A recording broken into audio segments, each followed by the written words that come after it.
So thank you everybody for joining for today's session on security monitoring essentials for 2025 compliance. As we get ready to dive in today, I just want to start by doing a quick little introduction so you know who the heck we are. I'm very excited to be joined today by my colleague, Jamie Tomasello. Hi, Jamie. Hey everyone. If you want to tell everybody who you are. Absolutely. So I'm the founder and CEO of Keel Paradox, and we offer tailored solutions designed to help mission-driven startups and nonprofits establish and maintain a strong security posture in a practical, sustainable, and empathetic way that's aligned with their business risk. For me personally, for the past 25 years, I've been addressing security, compliance, and operational issues at internet service providers, security companies, law firms, and nonprofits. Awesome. And I am Zoe Lindsey. I'm a security strategist here at Blumira. And for the last decade and some change, have been getting to help folks at organizations of all size consult on their plans and strategy for keeping their organization secure. So we're going to go ahead and dive right in because we do have a lot that we want to cover together today.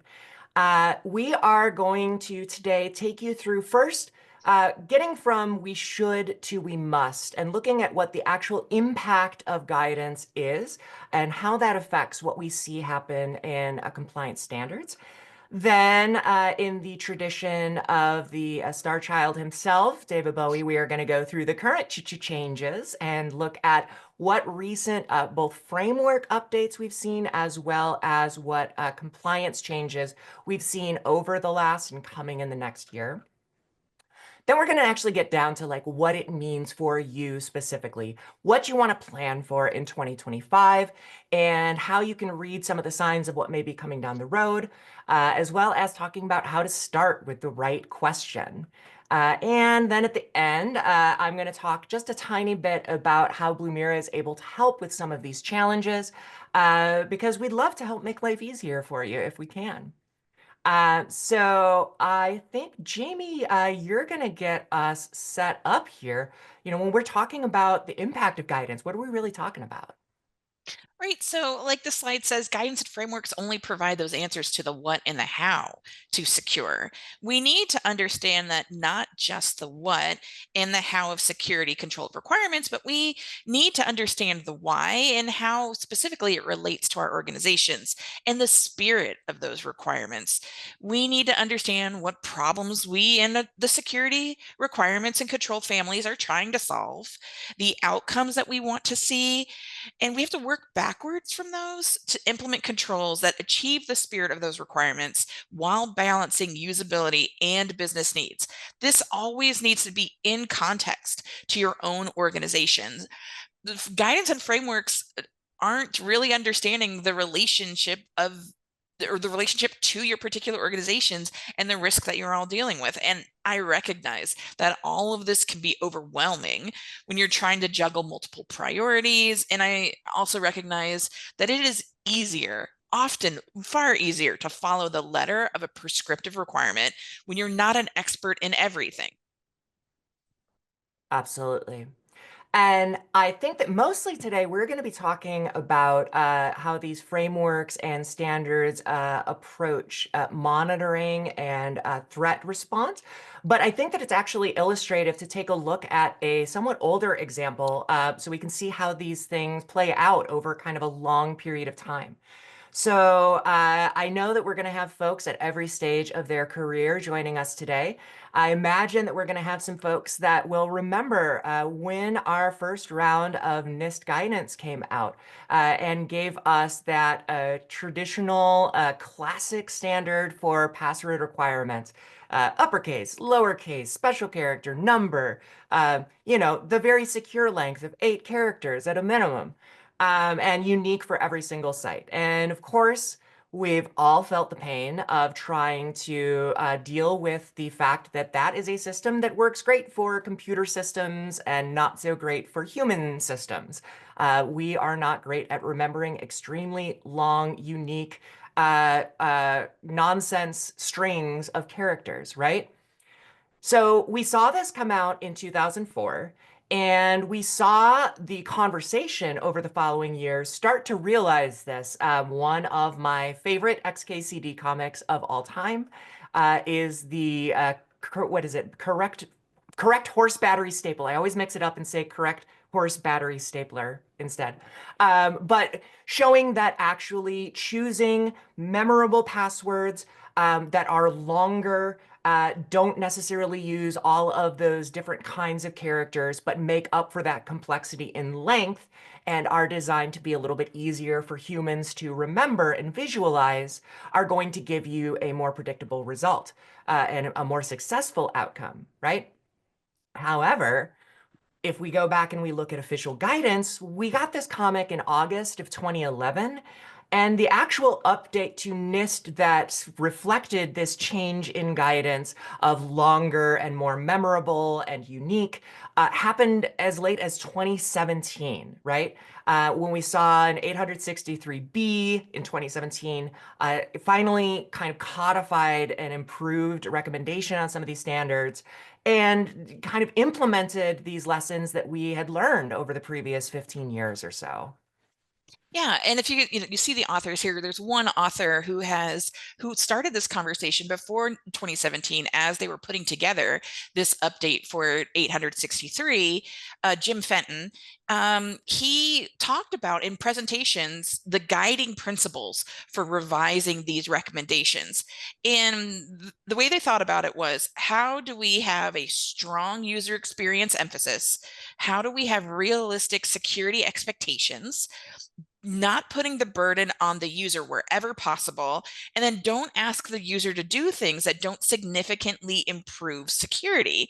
And it's interesting that they're applying this to passwords, but when you think about those guiding principles, those could be applied to any security control. But meanwhile, Yes. So unfortunately, historically, these guidance updates we've made through a deliberative process, right? Like I was mentioning, Jim talked about this at conferences seeking input for 863.3. And because, once these go into effect, their impact can well outlast their recommendations. So to the left here, there's a screenshot of a major university computer science program that will be unnamed for now, using out-of-date recommendations. And then to the right, we have a screenshot of a Reddit discussion thread from about a year ago. So that's 6 to 7 years after the updated guidance came out. And this discussion shows examples of people who are still using old guidance because it was the compliance standard that they were held to. Ultimately, even if it doesn't make sense for your threat model or for their threat model, old habits and old prescriptive implementations persist because it's easier, not better, not more secure. People needed to implement and move on to other business priorities. It takes time to re-implement things. And again, they were just dealing with whatever reduces the feeling of being overwhelmed in the face of chaos. These good passwords were good enough for them. absolutely. So, we now are going to get into probably a little bit more of the specifics of why you joined today. When we were talking about this session and setting it up, we made reference to some of the specific compliance standards that have changed in the last several months or that have deadlines that are upcoming. As we start to zero in more on those continuous monitoring requirements and audit logging requirements elements, I think that it's helpful for us to start by looking at those frameworks because fortunately, just in the last year, we've seen two of the most common frameworks, the cybersecurity framework by NIST, as well as the controls set from Center for Internet Security updated with 8.1 and 2.0. Well, scratch that, reverse it. CSF went to 2.0, CIS controls went to 8.1. But when we look at these, we see that what you are seeing reflected in compliance has for some time been mentioned as a core function within security. There are now 6 functions, previously 5 under the CSF with the addition of governance, but a full third of them focus on being able to effectively detect risks and threats in your environment and to respond to those risks and threats as you find them. CIS breaks it down into 18 controls. So we're looking a little bit, I'm going to look at my other monitor so I can actually read this text here. But it breaks it down into some more kind of specific functions, looking at continuous vulnerability management, looking at network monitoring and defense, and looking at your incident response management. So when we are trying to figure out where to start, oftentimes when we're looking at strategy, we're thinking about the specific requirements that we have to meet. Whereas if we start with these frameworks, they really provide a structure for both assessing and walking through what we need to do. So Jamie, can you give us a little bit more of a rundown of how we're seeing kind of these more recent framework updates affect or influence what we've seen happen in compliance changes? Yeah, absolutely. As you were mentioning before, like we have to go back to like what's the spirit, what's the problem we're trying to solve, right? Not just going to those individual requirements and working our way from there. And so, what's been changing and what's changing for 2025 in different compliance frameworks? Well, a big one that you may be familiar with is PCI DSS 4.0. Now, the old 3.2.1, and that's the payment card industry data security standard, that was retired back on March 31st last year. So, we had a full year to implement this new rule for the utilization of automated tools to conduct audit log reviews versus just essentially logging whatever, monitoring it, and allowing the human condition to pick and choose and have different types of outcomes based on whether or not the human was good enough at monitoring. And so this rule is now no longer going to be a best practice. It is going to be a requirement as of March 31st of this year. Moving on to the ISO standard 27001 and the guidance that's in 27002, that's been 27001 updated and it's split their logging and monitoring from one section in 12.4 to two separate sections of 8.15 logging and then 8.16 monitoring activities to be a little bit more explicit, right? We need to really think about when we think about logging and monitoring, it's not just this lump that you check the box and you're done. It's like, how are we doing this in a way that is impactful, that really makes a difference? We can't just say, yeah, we're logging and monitoring, but we're not actually doing anything. We're not doing anything actionable about it. So the transition period from the old 27001 2013 version began on Halloween on 2022, and it ends on October 31st, 2025. So if you were previously obtaining a certification under the previous regime, you need to re-up that and be following 27001 2022. If you are new and have not pursued an ISO certification, you will be utilizing 27001 2022 going forward. After Halloween of this year, there will be no more 27001 or 27002 2013. It is going in the graveyard. And then the other big change that we have is the cybersecurity maturity model certification. So CMMC, for those of you that are Department of Defense contractors or other federal contractors, the final rule became effective on December 16th, 2024. So all the CMMC assessments have been starting as of January 2nd, 2025. And the expectation is that the CMMC will be in all Department of Defense contractor and subcontractor contracts by 2028. Now, we'll talk a little bit more about what the future holds around the CMMC, but things that are not significantly changing right now. We're not seeing a significant change on the HIPAA security rule as of today. There are still administrative safeguards and technical safeguards around the security management process, around information system activity review that's required, login monitoring that is addressable, and audit controls that are also required. As we're thinking about, the NIST CSF, it's always had detection and response capabilities that have been in it, but we are seeing in certain states and local state and local guidance that there may be SIM requirements. So it's important, again, looking at these things.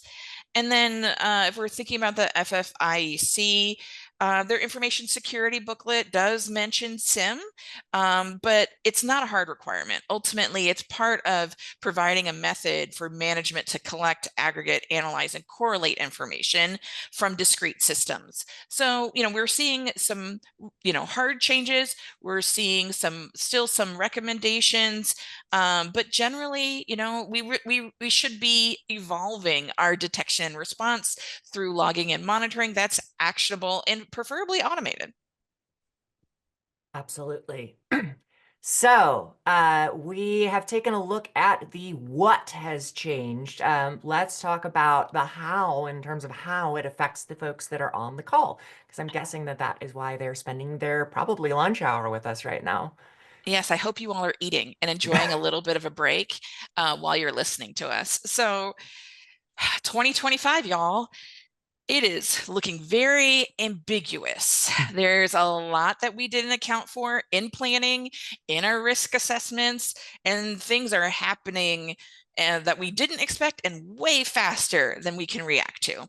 And unfortunately, I hate to be the bearer of bad news, but we need to accept that is our current state of being. And we need to figure out as practitioners and as organizations how we can cope with this overwhelming change and handle the added risk and uncertainty that we may not have fully anticipated when doing our risk assessments and our threat modeling last year. So you may be asking yourself, it's hard to mandate compliance when nobody is watching, right? So what does that mean? What is compliance if no one is watching? So when you're seeing security principles and controls bypassed in the daily news, that's a little bit hard to process as a compliance or a security practitioner. For example, CMMC, which I mentioned earlier, that is designed to enforce enforce protection of sensitive classified information that's shared by the Department of Defense with its contractors and subcontractors by providing increased assurance that the industry is meeting the cybersecurity requirements that apply to acquisition programs and systems that process CUI. So quick refresher, what's CUI? That's controlled, unclassified information. What things kind of fall under that category? Well, it's anything that's not classified. So personally identifiable information in tax records, proprietary and confidential business information, law enforcement sensitive information. All of those things are considered to be CUI. Now, however, if you see examples of positions that are bypassing existing security controls and security processes, it makes it really hard to sell being compliant internally within your organization. And what we really can't rely on in 2025 is the threat of potential enforcement to be the motivator for compliance. And secret, you never really could, right? Like we can't use the threat of potential enforcement to be the only reason why we're going to be compliant or the only reason why we're going to implement security controls. We may find as we go through 2025 that regulations may be out of sync from the reality and expectations of enforcement. So how should we think about this, Zoe? Like, we're thinking about compliance. What do we do when no one's watching? Nobody's enforcing. We want to be doing the right thing. How do we do this? I think you got to ask yourself that classic actors question, right? What's your motivation? There is and I hope folks will bear with me here for a little bit of a long walk, but I think that this is a really kind of accurate correlation. I was watching a conversation between Hank Green and Brennan Lee Mulligan, who are two entertainers that do a lot of streaming content. And the conversation was about like how you did your education and how it affected moving into your career. And Brennan was talking about moving to LA and beginning to work as a comedy writer and having kind of a rude awakening to the reality that creative work as a 9 to 5 gig cannot be fueled by inspiration, right? Artists and creatives, oftentimes they'll follow their muse. They'll work as they have an idea, as inspiration strikes them. But when that's your paycheck and keeping food on the table, Inspiration cannot be your sole motivation. You need to find an internal locus of control that drives you to continue doing that work in the times between inspiration, so that when it strikes, you're ready. And I think that that can be aligned or compared to kind of the situation that we're dealing with, right? It can be very difficult to make the case, especially when doing the security improvements or changes that you want is going to require additional budget. It can be really hard to sell that internally. And it is true that we might be charged these fines if we don't, can be an effective motivator, right? We know from all kinds of psychology research that people are more motivated by potential of loss than potential of gain. And we also know that like it is more motivating to see something go wrong than know that things were stopped before they did. That's part of what makes our jobs so difficult. So everything that we're going to be talking about, we really want to, we can't make changes in how compliance standards are updated or enforced, but we can make changes in how we approach our strategy. And we can do that with our organizational health and security as the primary motivation, rather than, say, checking the box. Yeah, I mean, not only as we think about that, like checking the box isn't the right thing to do, right? But if you're thinking about this from your organization, your company, you can also think about this like, how is this going to help my organization competitively, right? Like it's putting you at a global competitive disadvantage if you are not a secure organization. So as we are thinking about security and logs and influx of all the different types of auditable events that we need to collect, look at this. Like, how does this make you feel? There between the chaos that is going on with security controls and changes in 2025, does this feel a little chaotic? Does it make you feel a little overwhelmed? Does this spark joy? Doesn't spark joy for me. Now that may be just because I'm a Virgo and I like order, but I do think, as we think about stuff, we've got to take it apart. And when we're thinking about logging, we have to start with the right logical questions. Instead of looking at this chaotic mess and saying, how do I secure this? I think, it's a lot more helpful to taking a step back and saying, all right, how do I approach this? Let's start with identify from the NIST cybersecurity framework. What are we collecting? Why do we need to collect and store this? And think about it in the frame of how this impacts logs and logging and monitoring. It's not just a security question, it's an org philosophy and data management question.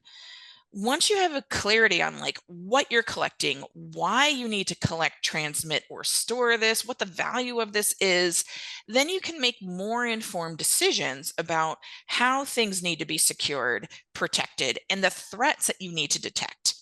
The question that we start with shouldn't be, is this PII? I don't know if this pile is PII, or is this pile GDPR affected?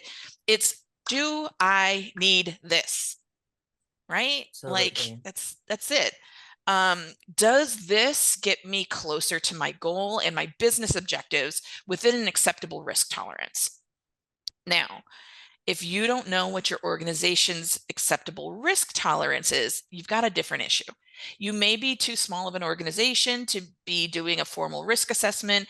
You may not have had these conversations with leadership around what our risk tolerance is, but you do need to get a sense of what your organization's risk tolerance is so that you're making sure that your security controls are aligned with the business objectives.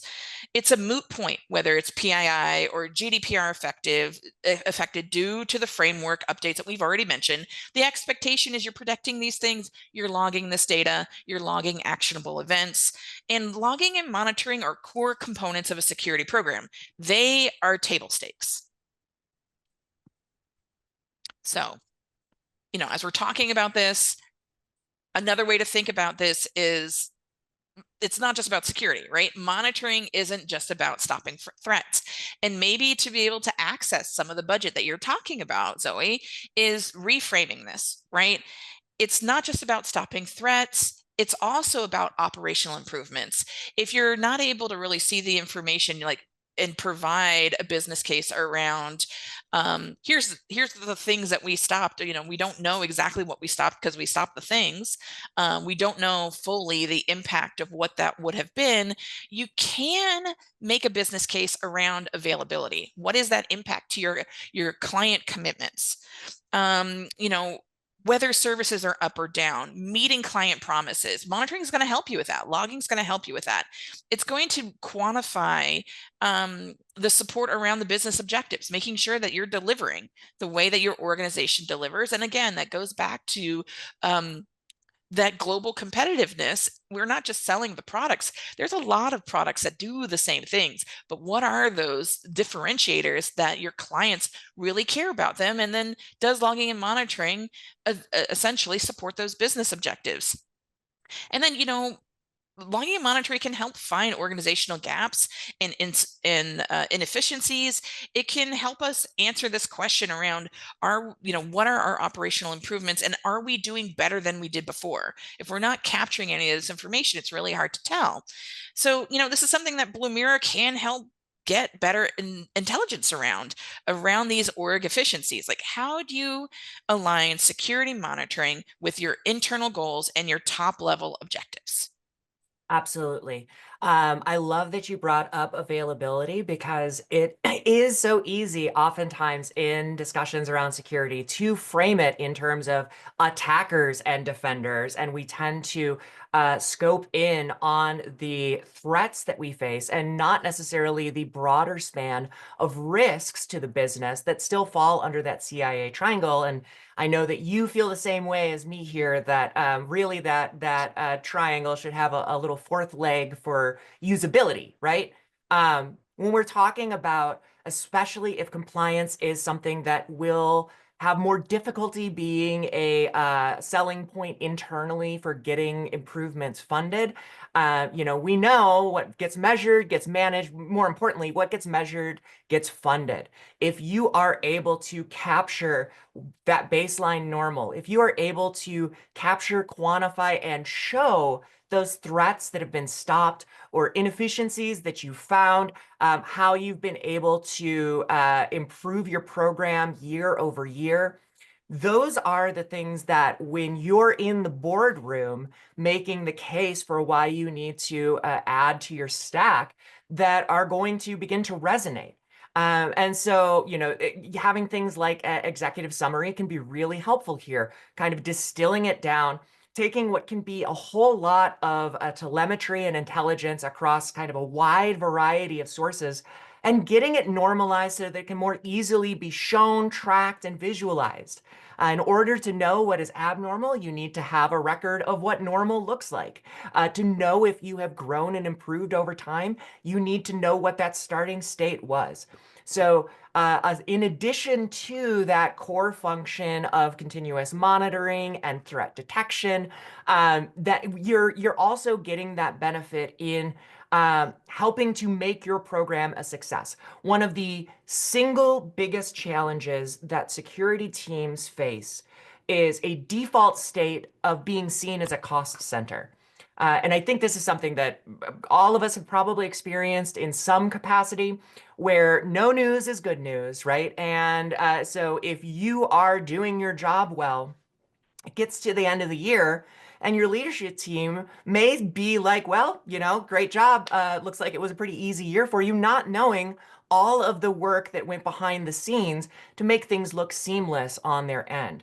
One of the biggest things that you can do to benefit the long-term health and success of your security program is reframing security from being seen as a cost center to a trust builder, right? A trust generator, because trust is the core of your business's success. If your business lacks trust, if your business is perceived as insecure, it's going to affect the success of those, sales or revenue objectives. And to validate this, really, we just need to look at kind of any stock price of a major company after they have an incident, right? So looking at this, framing it as security being a trust generator and having the data to back that up and show it is something that may not be tied to stopping a specific threat or how you'll address some theoretical ODA, but will have a huge impact on what your security program looks like and how effective it is.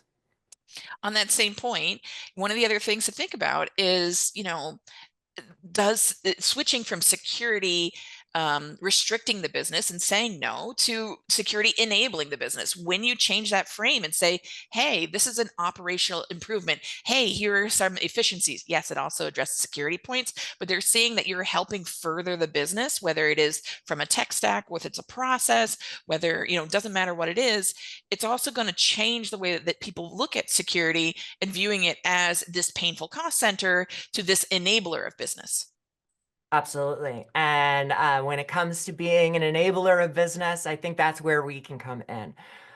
So I'm not going to make everybody sit through a long sales pitch here, but I do think that it's important to understand the way that we approach trying to make this process easy, something that you can start to get efficacy out of right away, and make it help you get the breadth of visibility that you need to really have kind of a full handle on your environment. So the way that we're structured, we've got a way to gather logs from just about anything that you're dealing with. If you've got a SaaS service or a hosted service that you're using, we've got a wide range of cloud connectors available. For things that are inside your local network, we have a virtual sensor that can be deployed. And then for your endpoints, there's a Blumira agent available that's going to be able to help pass logs along from those devices, as well as enforce some automated responses like host isolation and malicious DNS blocking, right? Then the next big stage, I talked a lot about visualizing and normalizing that data. So when we're looking at telemetry from different systems, it may be parsed out differently. It may be categorized differently. There may be some elements that are collected across these different services versus others where they're not. So it's an important element that as everything is ingested, it's not just taken in as is, but is parsed. That effective rules are in place so that rather than having to monitor and keep an eye on this constant stream of data, you are being alerted only when there is something relevant to have some attention paid to it. And quickly surfacing those findings. Great question, just saw that come in, asking what the difference is between the virtual sensor and Blumira agent. So the virtual sensor is a VM that you will deploy inside your local network, basically to help listen to local traffic. So routers, switches, firewalls. If these do not have their own native way of providing logs, you can deploy this virtual sensor so that you still capture that telemetry and are able to normalize it. The Blumira agent specifically is something that'll be installed on users' endpoint devices, their desktop or their laptops, that's going to help make you aware of inconsistencies or abnormalities on that device and help you enforce some automated rules if those pop up. And then the last step, right? We have detect. That's one piece of the circle of core functions. But then we need to be able to respond, and we need to respond as quickly as possible. We know that speed has a huge impact, the difference between a potential breach and a successful one, right? So when those threats are found, we need to find a way to block them. When it is something that bears more investigation, we try to make it as easy as possible by giving you a step-by-step playbook that you can walk through. It's going to ask you interactive questions and help you validate if this is a abnormality, if this is a false alert, and help you tune that detection, or if this represents a real scenario or a real incident. And if it is something, if it is that kind of priority critical incident of a in-progress attack, we have a SecOps team that you can reach out to 24/7 that will help you respond and figure out what you've got going on. And as a result, we help a ton of organizations meet all sorts of compliance standards across the different industries that we serve, from PCI and retail, those state and local governments that are getting standards that are drawn from NIST, financial applications, HIPAA for healthcare, CMMC for those DoD contractors. We have folks that are using us to help meet their CJIS requirements for access to criminal justice data, and IRS publication 1075. There is more information on our site, specifically which of these requirements we are able to help with for each of them. And we could spend probably another couple of hours just reading through them together. But these are familiar scenarios. We are well equipped and provide tools for you like templated reports that help you immediately run and gather the information that you may need when you're coming up for an audit or for an internal review.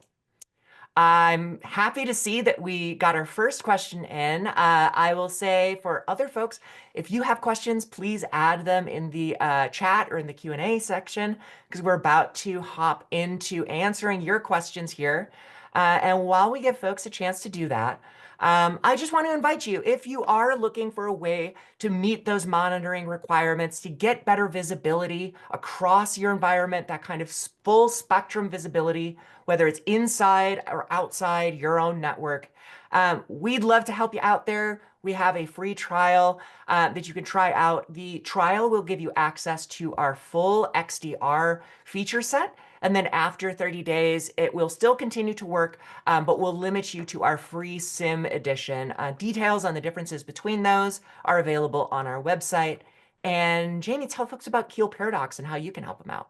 Absolutely. So if you are trying to figure out a way to establish and maintain a strong security posture for your organization, or you need to you're evolving into your security maturity model is going to the next step, maybe you're pursuing a different compliance framework or a different attestation or certification, please feel free to reach out to Keel Paradox. We love working with mission-driven organizations that have complex problems or complex cultures. And so please feel free to reach out, offering a free 30-minute consultation. Visit our site and contact us. We'll be more than happy to have an initial conversation with you. And if Keel Paradox isn't the right fit for you, we're more than happy to refer you to somebody who may be. Yeah, that I would say is one of the big takeaways that we want to help share with you today. You know, these are questions that you need to answer. If we can help you answer them, whether that's on the Blumira side with figuring out your SIM questions and solution, or on the consultation side for looking at your risk and compliance strategy, if we can help you answer those questions, great. If we're not the right folks to help you answer those questions, as long as you know that that's an important piece for you to figure out, we consider this today to be a success. Now we get to my favorite part, stump the presenters. So we did get our first few questions coming in here. Again, folks, you can go ahead and add any others that you have. I think that this first one is a good one for you, Jamie. What is required to be logged?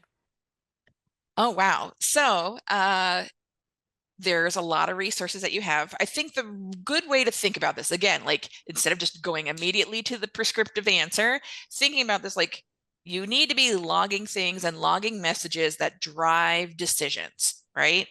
And you need to be able to utilize something that is reducing whatever SIM or whatever tool that you're using to reduce chaos and being overwhelmed. So at the end of the day, if you have a whole ton of auditable events that you're manually parsing and trying to process individually, that is not reducing chaos. That is not reducing the sensation of being overwhelmed. That is not driving decision making. For lists of auditable events or things that you can use to help determine whether or not your SIM is working for you or how to assess a SIM, you can always look at PCI DSS 4.0. We were just talking about some of those updated changes in requirement 10. Specifically, if you're looking for auditable events, that would be 10.2.1 through 10.2.1.7. And you can also look at 10.2.2 for a lot of guidance there that's prescriptive. Also, you can look at the National Security Agency, the NSA best practice for event logging threat detection that was published last year. I know Blumira also has a blog post breaking that down. Yeah, that's we mentioned CIS and CSF in the slide deck, but that resource and those recommendations from the NSA are also excellent. And yes, we are going to include the link to that blog post in our follow-up email if you want to check it out as well. Another one for you is automated monitoring required? So the monitoring that we do, does it have to be automated? So it doesn't have to be automated in every single framework, right? So we Mhm. talked about that a little bit several slides ago when we were talking about keeping track of those compliance changes. So PCI DSS 4.0 and that requirement, it introduced that new rule for the utilization of automated tools, right? While the FFIEC, their information security booklet, doesn't talk about the use of automated tools. So the answer here, sadly, is a lovely engineering answer of it depends. So definitely look at what your requirements are, what you're trying to meet, and see if the use of an automated tool is required. I highly recommend it though, because it is going to allow you to allow your analysts to focus on the things that require human intervention and allow the technology to parse out that noise and reduce the chaos for them. Absolutely. I would go so far as to say that rarely will the problem that you face be not having enough data to review. And so when you're trying to figure out how to be able to respond to that data quickly, a key element is going to be filtering out some of that noise, getting it down, narrowed down to the signal that you actually need to pay attention to. And automated monitoring can really help you out with that. Um, this is a fun one. With all these changes, do I really need to prioritize compliance planning for this year? You should always prioritize being secure over being compliant, right? So if you're only focusing on, I need to be compliant, that's a business driver, right? That being secure is a completely different story. So being compliant does not equate to being secure. So if you're going to prioritize anything, prioritize being secure. Now, if you're also trying to ask, hey, are some of these things, compliance frameworks, going to go away? Are we going to still have to be, essentially compliant or be able to go, have to do CMMC assessments, if that's essentially what folks are asking. I think the bigger question, the way to think about this is, if you are a federal contractor, go back to your agency. If you have a relationship where you think there's going to be a significant change in the coming year to that regulation, go back to that regulatory body, go back to your customer and find out whether or not that is still important to them. And at the end of the day, what is truly important is the spirit of that requirement, right? It is the security that matters, not the compliance. Agreed. Going all the way back to the start of our talk, talking about the impact of guidance and the intent of guidance. It isn't to get a gold star for marking down every box on the sheet the way that that you're supposed to. It is to help keep the organization secure. So definitely, I would concur with Jamie's advice there to go back to your resources and ask them, and I would ask them directly what the situation looks like on the ground, because honestly, if we gave you a hard answer today, it may be out of date by next week. However, okay. But at the end of the day, what you're going to be responsible for is helping to keep that organization secure, and guidance can be a great resource in figuring out the best way to do that. Looks like that is it for our questions coming in. I wanted to thank everybody for joining us today. Jamie, I want to thank you for joining us today and sharing some of your expertise. Any last thoughts that you want to share with our audience today? The one of the things that I would love people to walk away with is, don't let the chaos, whether it's a chaos in logs or changes in requirements or just understanding how frameworks work, to lead to security paralysis. Do something, whether it's something big or something small, do something that enables security, that allows your users and your corporate data to be secure in times of chaos. Absolutely. Don't think that I could have said it better myself. Everybody, thank you so much for joining us today. We hope to see you on another Blumira session very soon. Please share your feedback in the survey that's going to pop up here. We want to make sure that our program continues to be focused on the topics and questions that you're dealing with, and your feedback is invaluable for that. And until next time, stay safe out there. See you later, everyone.